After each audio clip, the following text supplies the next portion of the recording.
스푸트니크 어디서 많이 들어보셨죠? 냉전 시절이던 지난 1950년대 후반에 당시 소련에서 발사했던 세계 최초의 인공위성 이름입니다.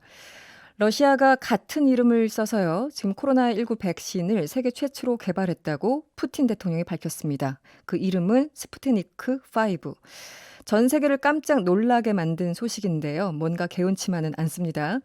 백신 실용화 기술 개발 사업단장을 맡고 계신 전문가 연세대 성백린 생명공학과 교수와 이 얘기 자세히 짚어보도록 하겠습니다. 교수님 안녕하세요. 안녕하세요. 네, 안녕하세요. 제가 소개를 해드렸습니다만 백신 네. 실용화 기술 개발 사업단 이름이 굉장히 깁니다. 네, 어떤 기구인지 먼저 소개 좀 해주시죠. 네. 지금 우리나라나 전 세계적으로 코로나에 매몰되어 있지 않습니까? 네, 네. 사실은 작년만 하더라도 코로나가 매몰되지 않을 때까지는 우리나라에서 굉장히 중요한 백신에서 이슈가 뭐였었냐면은 네, 결핵, 네네, 일본 뇌염, 음, 많이 들어보셨겠지만 백일해 네, 이와 같은 그 질병들에 대해서 백신 개발이 굉장히 중요하게 이슈가 됐었어요. 네, 그래서 이 실용화 사업장을 통해서 이와 같은 백신을 국내에서 직접 개발을 해서 국민들한테 보급을 하자. 또 음, 더 나아가서 백신 주권을 확보하자. 네, 이런 차원에서 시작된 사업단입니다. 네. 그래서 약 10년 동안 정부 국고 한 2,100억 정도가 투입이 돼서 네. 소위 그 백신 주권을 확보하고자 하는 이런 형태로서 시작된 사업입니다. 네. 지금은 어떤 일을 하고 계신가요? 저는 이 실용화 사업단에 정부가 사업단장의 위촉을 받아서 네. 지금 사업단을 지금 시작을 해서 진행을 하고 있고요. 네네. 향후 코로나 백신 개발하는 데 대한 이와 같은 것에서 범정부 지원단에 이와 같은 일들에도 좀 관여를 하고 있습니다. 네, 알겠습니다. 어제 외신들도 속보로 전한 소식이었죠. 이 러시아가 코로나19 네, 백신을 세계 최초로 개발했다. 이렇게 발표를 했습니다. 그런데 네, 전반적인 분위기가 아직은 좀 갸우뚱하는 것 같아요. 네. 교수님은 이 소식 들으셨을 때 어떤 생각이 드셨나요? 예, 일단 러시아가 사실은 구소련의 네. 그 공산국가의 그 체제를 아직도 계속 갖고 있고요.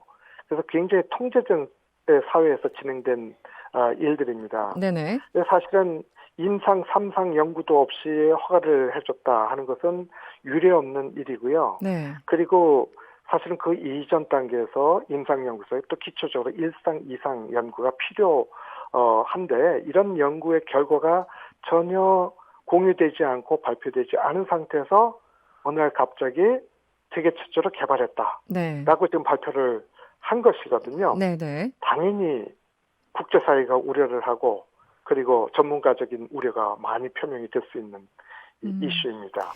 교수님 말씀을 주셨지만 보통 이제 백신을 개발할 때 1상, 2상, 3상까지 네, 단계적으로 이 임상 시험을 거쳐야 되는데 지금 러시아는 3상을 건너뛴 거지 않습니까? 그렇죠. 네, 그럼 이런 사례가 아까 없다고 말씀하셨죠? 3상 대부분의 건너뛰고, 경우는 네, 모든 백신이나 치료제 임상 3상이 필수적으로 필요해요. 필수적인, 네, 그런데 네, 아주 극히 예외적으로 임상 3상 없이 개발이 되어야만 하는 백신도 있긴 해요.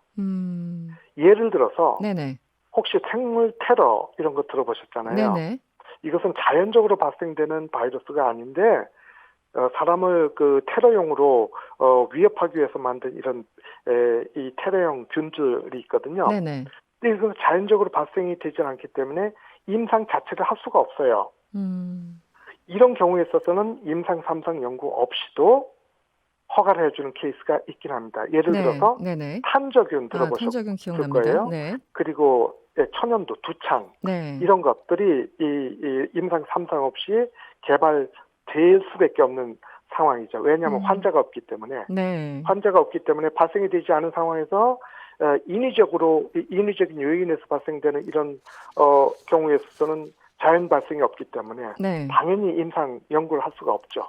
이런 경우에서는 3상 없이 개발되는 사례가 있긴 합니다. 그렇군요. 지금 말씀하신 것처럼 전문가들이 국제적으로 굉장히 네, 우려의 목소리를 보내고 있는데요. 예를 들어 미국 보건복지부 장관은요. 이 네. 중요한 것은 최초가 아니라 안전이다. 이렇게 얘기를 했습니다. 네. 국제사회는 전반적으로 인정을 안 하는 분위기인가요? 당연히 인정받을 수 없는 없는 상황이다. 사안입니다. 네네네. 백신에 있어서 가장 중요한 이슈가 일단 백신 맞고 효능이 있어야 되겠지만은 그보다 더 중요한 이슈는 안전성이거든요. 네. 왜냐하면 이게 건강한 사람들한테 접종을 해야 되기 때문에 그렇죠. 네. 건강한 사람 중에 혹시 접종을 받고서 혹시 죽는 사람이라든지 아니면 이상 반응이 있고 그러면은 그거 당연히 사용이 불가능한 것이죠. 네. 그런데 이런 것에 대해서 임상 그것이 일상에서 진행되어야 될 일들입니다. 음. 이런 것에 대해서 전혀 발표도 없이 뚝 해서 네. 이것을 승인을 해줬다. 이것은 굉장히 국제사회에서는 우려를 받아야만 될 사안입니다. 네. 지금 전문가들은 뭐 백신이 나온다면 그동안은 저희들도 뭐 기사를 접하면서 영국이나 미국 혹은 중국 네, 여기서 가장 좀 발빠르게 실험이 진행되고 있고 빠른 결과물이 나올 것이다라고 예상을 하고 있었는데 갑자기 러시아가 이제 부상을 한 네, 거죠. 네. 그동안 러시아의 어떤 백신 개발 수준이나 이런 것들은 어떻게 보고 계셨나요? 어느 정도 수준으로? 러시아에서 개발되는 수준은 굉장히 높은 백신도 있었습니다. 네네. 예를 들어서 우리나라에서도 부분적으로 사용하지만은 독감 백신 중에 네. 코에 스프레이하는 백신 네. 이런 것도 우리나라 사용을 하고 있지만 원래 이게 세계 최초로 러시아에서 개발을 아, 했었어요. 그렇군요. 네. 그럼에도 불구하고 상용화는 미국이 세계 최초로 상용화를 했죠. 그 네. 이유는 뭐였냐면은 러시아에서 진행된 이 데이터를 사람들이 믿지를 못하는 거예요. 왜냐하면 아, 그동안 통제된 사회에서 공산주의 사회에서 국가가 주도로 하는 이와 같은 네. 데이터를 이것은 민간에서 전 세계적으로 인정을 하기가 어렵기 때문에 네. 그만치 좋은 기술을 갖고 있었음에도 불구하고 실제적으로 미국의 사실 선제를 뺏긴 사례가 음, 있었습니다. 이 네. 마찬가지로 이 통제된 사회에서 이 데이터의 어떤 공유도 없이 일방적으로 임상 삼상도 없이 개발했다. 이것은 당연히 이것은 인정받기가 굉장히 어려운 일인데 네. 그걸 제가 볼 적에 푸틴 딸을 네. 접종을 해서 안전을 자신하는 이런 모습을 보여줬잖아요. 네네. 사실은 제가 볼 적에 전략적으로 이 러시아가 접근하는 것 같은데 음, 세계 최초로 만들어진 백신이 천연두 백신이 네. 사실은 영국에 있는 제너라는 사람이 개발했지 않습니까? 그래서 제너 하면은 백신의 아버지다 이렇게 생각하는데 네. 제너가 처음 백신을 개발할 때 본인 아들한테 접종을 했었거든요. 아, 그렇군요. 네, 네. 그러니까 이런 거 따가지고서 최초의 백신에 이 푸틴 딸도 접종을 해서 안전하다는 이런 식으로 해서 하나의 효과를 네. 좀 자신감을, 극대화하려고 네. 했었던 이와 같은 것이 아닌가 생각을 합니다. 그런데 앞부분에서 교수님께서 설명해 주셨듯이 이건 지금 안정성이 네, 담보되지 않은 건데 네, 대통령이 자신의 딸에게 이 백신을 네. 뭐 접종을 시켰다라는 거는 어떻게 이해를 해야 될까요? 그렇게 무리하게 할 수 있는 부분이 아니잖아요. 이거는 건강과 관련된 거라서. 저 같아도 제가 먼저 개발한 백신이 있으면 제가 먼저 맞겠습니다. 아, 본인이 직접. 네. 네, 네, 네. 근데 딸한테 맞췄다는 건 어떻게 저희들이 이해를 해야 될까요? 혹시 안 맞췄을 수도 있습니까? 아니 뭐 뭐 네. 맞췄으니까 맞췄다고 하겠지요. 그러니까 그만치 네. 자기가 러시아의 대통령으로서 그만치 안전한 백신을 세계 최초로 만들었다고 하는 일종의 이벤트를 보여주기 위한 것이라고 음. 저는 생각을 하고 네. 있고요. 네. 물론 지금 임상 3상 없이 개발된 것이 나중에 보니까 안전하고 효과가 좋다라고도 나올 수도 있죠. 네. 그렇지만은 가능성은. 네. 얼마만큼 이것은 이 솔직히 위험 부담률을 가지고서 가는 일들이기 때문에 네. 이 백신의 경우에서는 이런 것은 굉장히 위험한 일이라고 생각이 되고요. 네. 아마 전 세계에 있는 많은 과학자들이나 전문가들이 음. 제가 드린 말씀에 다 공감하리라 생각을 합니다. 네. 이게 마침 러시아가 다른 이름도 참으로 많을 텐데 네, 백신 이름을 스푸트니크라고 네, 이거는 네, 분명히 미국을 겨냥을 한 거겠죠. 맞습니다. 더군다나 지금 트럼프 대통령은 재선을 앞두고 이 백신 네. 개발에 굉장히 매진하는 모습을 보였는데 좀 답답할 것 같다는 생각이 듭니다. 어떻게 보세요? 그러니까 지금까지 그 1차, 2차 세계대전 오면서 미국과 소련이 이 경쟁을 많이 했지 않습니까? 그렇죠. 네. 그래서 사실은 대부분이 미국이 다 앞서갔지만 아주 극히 예외적인 것에서 소련이 앞선 적이 한 번 있었어요. 네네. 그것이 스푸트닉. 네네. 세계 최초의 인공위성이었거든요. 네네.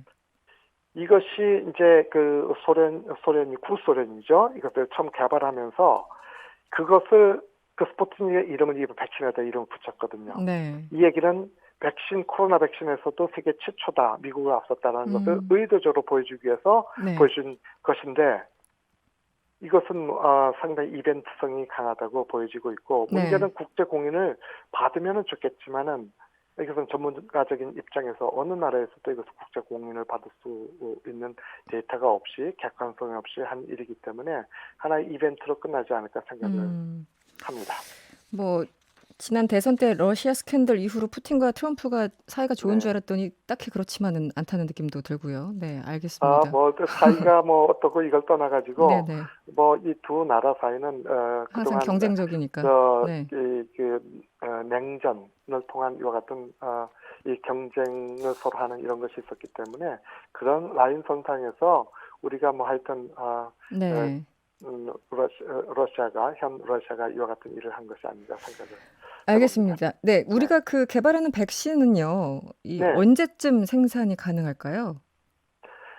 지금 현재 6월 달에 임상 진입을 한 제품이 두 가지가 있어요. 네. 임상 진입. 두 가지가 있고 그리고 아마도 9월 달에 임상에 진입할 제품이 하나가 있을 것 같습니다. 그런데 언제 개발이 상용화될 것이냐 이건 끝까지 가봐야 됩니다. 아까 말씀드린 것처럼 백신이 안전해야 되고 효능도 있어야 되는데 지금 이 두 가지를 다 겸비할 수 있느냐 이것은 가봐야 될 것이고요. 그렇다고 해서 우리가 가봐서 혹시 실패할 수도 있지 않습니까? 그렇죠. 그럴 경우에서 우리 국민을 담보를 잡을 수는 없기 때문에 지금 현재 국내에서 자체 개발하는 것 외에도 추가적으로 해외에서 개발된 제품을 우리가 확보하는 이 두 가지 방안을 두 마리 토끼를 동시에 잡고 있는 상황이라고 볼 수 있어요. 해외 개발 제품도 좀 확보하는 것을 적극적으로 검토하고 있습니다. 네, 좋은 성과가 빨리 나오기를 기도해 보겠고요. 네, 지금까지 백신 실용화 기술 개발 사업단지를 맡고 계신 성백린 연세대 교수와 말씀 나눴습니다. 오늘 고맙습니다. 감사합니다.